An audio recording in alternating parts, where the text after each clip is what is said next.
মানুষের সময় হলো তিনটা। একটা হইল গিয়া আলমে আরওয়া। মানুষের সময় তিনটা, একটা হইলো আলমে আরওয়া, আরেকটা হইল গিয়া মৃত্যুর পর হইতে অনন্তকাল শেষ নাই, আর আরেকটা হইল গিয়া জন্ম থেকে মৃত্যু পর্যন্ত মধ্যখানের সময়। এই তিন হালের মাঝে প্রথম যে আলমে আরওয়া, বহু জিন্দেগি আলমে আরওয়া, জন্মর আগ পর্যন্ত আলমে আরওয়া তো বহু জিন্দেগি। আর 2 নম্বর হলো গিয়া যে মৃত্যুর পরে জিন্দগিটার তো শুরু আছে, শেষ নাই, অনন্তকাল, অনন্তকাল শেষ নাই এই জিন্দগির।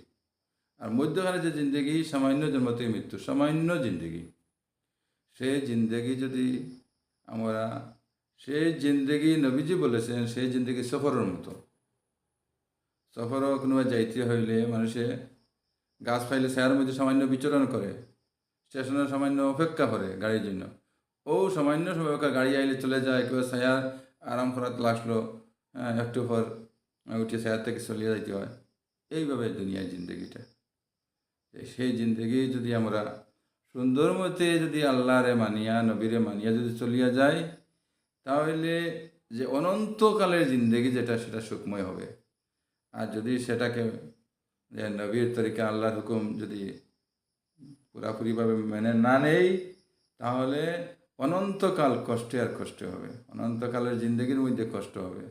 তাই আমরা এই সামান্য জিন্দগির জন্য আমরা একটু একটু বিশ্রামগারে, একটু সফরের জিন্দগি ছায়ার তলে কিংবা তো স্টেশনের মধ্যে যেমন তাকিয়া সামান্য সময় কষ্ট অনুভব করিও যদি আমরা থাকতে পারি, তাহলে আল্লাহর হুকুম নবীর তরিকা মানিয়া, তাহলে আবাদা জিন্দগি যেটা, যেটা অনন্তকাল, যেটা শেষ নাই, সেটা জিন্দগি আরাম হয়ে যাবো ইনশাআল্লাহ।